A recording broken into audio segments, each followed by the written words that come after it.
Hi friends, அஸ்ஸலாமு அலைக்கும். வாங்க எள்ளடை முறையாக செய்வது எப்படின்னு பார்ப்போம். அரிசியை ஊற வச்சு உணர்த்தி எடுத்துக்குவோம். அதை மிஷினில் கொடுத்து அரைச்சி எடுத்துகிட்டு வந்துடலாம். நான் இப்போ எடுத்த அரிசி வந்து பச்சரிசி, மாவரிசி, அதாவது பொன்மணி அரிசி எடுத்திருக்கேன். இப்போ அரைச்சிட்டு வந்த மாவை கொஞ்சம் கொஞ்சமாக கொட்டி வறுத்து எடுத்து ஒரு முறத்தில் ஒரு பேப்பரில் போட்டு கொட்டி ஆற விடுவோம். கொஞ்சம் கொஞ்சமாக வறுத்து எடுத்துக்கலாம். இதை இது போல் பேப்பரில் கொட்டி ஆற விடுவோம். கொஞ்சம் கொஞ்சமாக வறுத்துக்கலாம். 1 கிலோ மாவு எடுத்திருக்கேன். அரிசியை ஊற வச்சு அரைச்சிட்டு வந்திருக்கேன். இப்போ இதை எல்லாத்தையும் சலித்து எடுத்துக்குவோம். சலித்து எடுத்துகிட்டு வந்ததில் கப்பி சேரும். அதையும் மிக்ஸி ஜாரில் அரைச்சி எடுத்துக்குவோம். இதை மீண்டும் சலிக்க வேண்டாம். சலித்த மாவுலேயே கொட்டிடலாம்.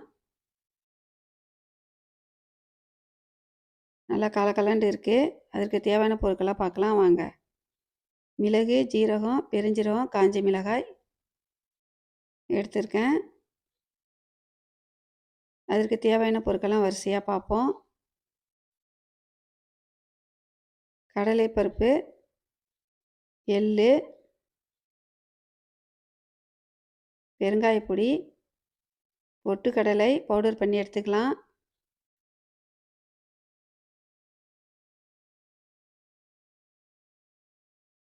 முந்திரியும் வேர்க்கடலையும் ஊற வச்சு எடுத்துக்கலாம். தேவைக்கேற்ப பெருங்காயப்பொடி எடுத்துக்குவோம். பொட்டுக்கடலையை பவுடர் பண்ணி எடுத்துக்கலாம். பாசிப்பருப்பு, கடலைப்பருப்பு, முந்திரி பருப்பு, வேர்க்கடலை, கடலைப்பருப்பு எல்லாத்தையும் ஊற வச்சு எடுத்துக்குவோம். ஊற வச்சு லைட்டாக அவிச்சு எடுத்துக்கலாம். வேக விட்டு எடுத்துக்குவோம். இது ஊற வச்ச பொருளை நன்றாக கழுவி எடுத்துக்கலாம். இப்போ காஞ்ச மிளகாய், பெருஞ்சீரகம், மிளகு,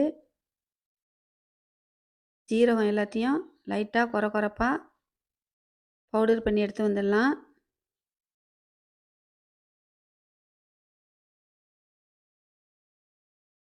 பவுடர் பண்ணியாச்சு. இதை மாற்றிக்குவோம். பூண்டை ஊற வச்சு எடுத்துருக்கேன். அதையும் உரித்து எடுத்துக்கலாம். ஊற வச்ச பொருளெல்லாம் கழுவி எடுத்து அவிச்சு எடுத்துக்கலாம் வேக விட்டு.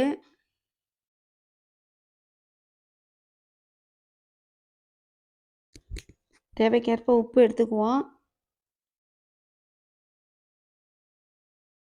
அலசிட்டு வேக விடுவோம். நன்றாக ஊறிடுச்சு. இப்போ லைட்டாக வேக விட்டுருவோம். முந்திரியும் வேர்க்கடலையும் லைட்டாக உடச்சி எடுத்துக்குவோம். நுணுக்கிக்கலாம். உளுந்து பருப்பு வறுத்து அதையும் கொஞ்சமாக பவுடர் பண்ணி போட்டுக்கலாம். இப்போ நிறையா நான் வறுத்துருக்கேன்.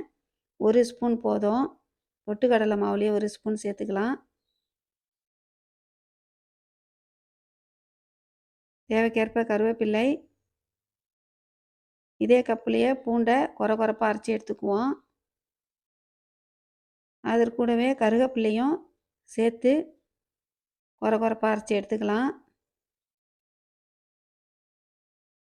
இப்போ ஒரு சட்டியில் தண்ணீர் விட்டு லைட்டாக வேக விட்டு எடுத்துக்குவோம். கடலைப்பருப்பு, பாசிப்பருப்பையும் ஃபஸ்ட்டு கடலைப்பருப்பை கொஞ்சம் நன்றாக வேக விடுவோம். அதற்கு கூட பாசிப்பருப்பையும் சேர்த்துக்கலாம். ஒரு கொதி வந்ததும் வடிகட்டி எடுத்துக்குவோம். 150 கிராம் நெய் எடுத்திருக்கேன்.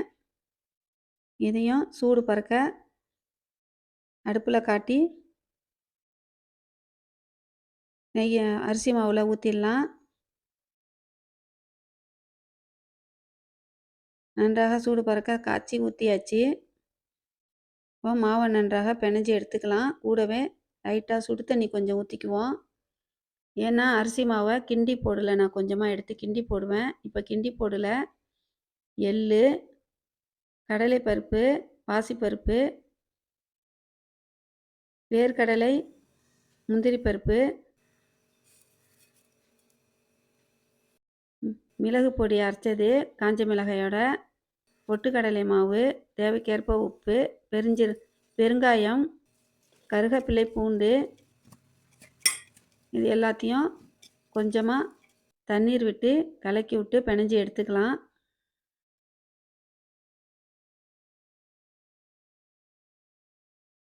சிறு சிறு உருண்டைகளாக இப்போ உருட்டிக்குவோம். பற்றாக்குறைக்கு கொஞ்சமாக பச்சை தண்ணி ஊற்றி பிணைஞ்சிக்கலாம். இப்போ நெல்லிக்காய் சைஸில் உருட்டி எடுத்துக்குவோம். நான் இப்போ பெரிய சைஸில் எள்ளடை போடல. தட்டை வந்து சின்னதாக இருந்தாக்கா நல்லாயிருக்கும் சாப்பிட்றதுக்கு, உடைக்காம லேஸ் போல் சாப்பிட்லாம். முறுக்கு உரல் வச்சு அமுக்கி விட்டு ஃப்ரெஷ் பண்ணி எடுக்கிறேன். நீங்களும் இதே போல் ட்ரை பண்ணி பாருங்கள், ஈஸியாக இருக்கும்.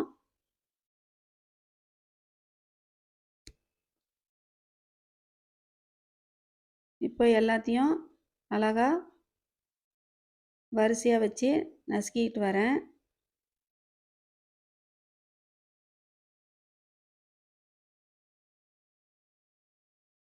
இப்போ எல்லாத்தையும்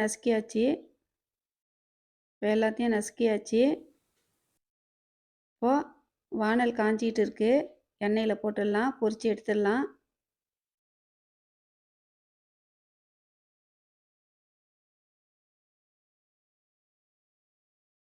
இப்போ எல்லாத்தையும் பொரித்து எடுத்துட்டு மேலே பெருங்காய பொடியோ கருவேப்பிலையோ போட வேண்டாம், ஏற்கனவே அப்படி தான் போடுவேன். இப்போ இதிலே சேர்த்தாச்சு, மாவுலேயே சேர்த்தாச்சு. பொரித்து எடுத்ததெல்லாம் எடுத்து ஒரு தட்டில் கொட்டி வடிகட்டி எடுத்துக்கலாம். நன்றாக சூப்பராக இருக்குது. இதே போல் நீங்களும் ட்ரை பண்ணி பாருங்கள். இந்த வீடியோ உங்களுக்கு பிடிச்சிருந்துச்சுன்னா ஒரு லைக் பண்ணுங்கள்.